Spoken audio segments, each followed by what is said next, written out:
2019 में भारत में 61 करोड़ से ज्यादा लोगों ने ईवीएम के जरिए 10 लाख पोलिंग स्टेशनों पर अपने वोट डाले।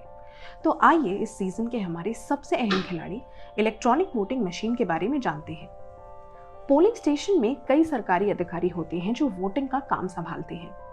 वोटिंग कंपार्टमेंट में आपके सामने दो मशीनें होती हैं, एक बैलेटिंग यूनिट जिसमें उस चुनावी क्षेत्र के उम्मीदवारों की एक सूची होती है और दूसरी वीवीपैट जो एक स्लिप निकालती है और उस स्लिप पर वेरिफिकेशन के लिए आपके वोट के डिटेल्स होते हैं। लेकिन एक और अहम मशीन है जो वहां बैठे एक अधिकारी के पास होती है। ये कंट्रोल यूनिट होती है जो कि हमारे वोट को रिकॉर्ड करती है। इन तीन मशीनों को मिलाकर ईवीएम कहा जाता है। आइए देखें कि ये तीनों मशीनें कैसे काम करती हैं। कंट्रोल यूनिट में एक बैलेट बटन होता है। जब इस बैलेट बटन को अधिकारी द्वारा दबाया जाता है तो बैलेटिंग यूनिट पर आप अपने पसंदीदा उम्मीदवार के साथ लगे बटन को दबाकर वोट दे सकते हैं। बैलेटिंग यूनिट कंट्रोल यूनिट को उस सीरियल नंबर की जानकारी देती है जिसके साथ वाले बटन को दबाया गया है। फिर कंट्रोल यूनिट वीवीपैट को आपकी पसंद के उम्मीदवार की जानकारी स्लिप पर प्रिंट करने को कहती है। ये स्लिप आपको वीवीपैट में लगे पारदर्शी खिड़की के अंदर से 7 सेकंड के लिए नजर आती है और फिर ये वीवीपैट में ही स्टोर हो जाती है।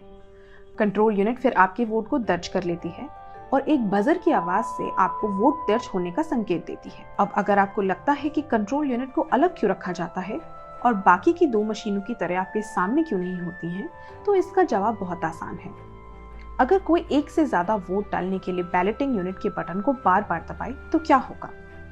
ईवीएम में इस बात को ध्यान रखते हुए बैलेट बटन का फीचर दिया है। जब तक पोलिंग अधिकारी बैलेट बटन नहीं दबाता तब तक कोई वोट रिकॉर्ड नहीं हो सकता। इसके अलावा ईवीएम में 1 मिनट में 4 ही वोट डाले जा सकते हैं ताकि बूथ कैप्चरिंग से बचा जा सके।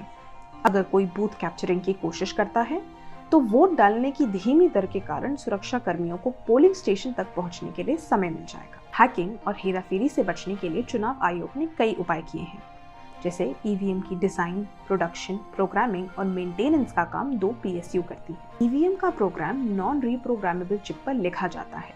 इसका मतलब ये है कि इन ईवीएम पर इस्तेमाल होने वाले फर्मवेयर को दोबारा बदला नहीं जा सकता। ईवीएम को किसी नेटवर्क जैसे ब्लूटूथ, इंटरनेट, वाईफाई या कोई दूसरे नेटवर्क से कनेक्ट नहीं किया जा सकता, यानी ईवीएम्स को दूर बैठकर एक्सेस नहीं किया जा सकता। आइए अगले वीडियो में देखें कि ईवीएम को कैसे सुरक्षित रखा जाता है।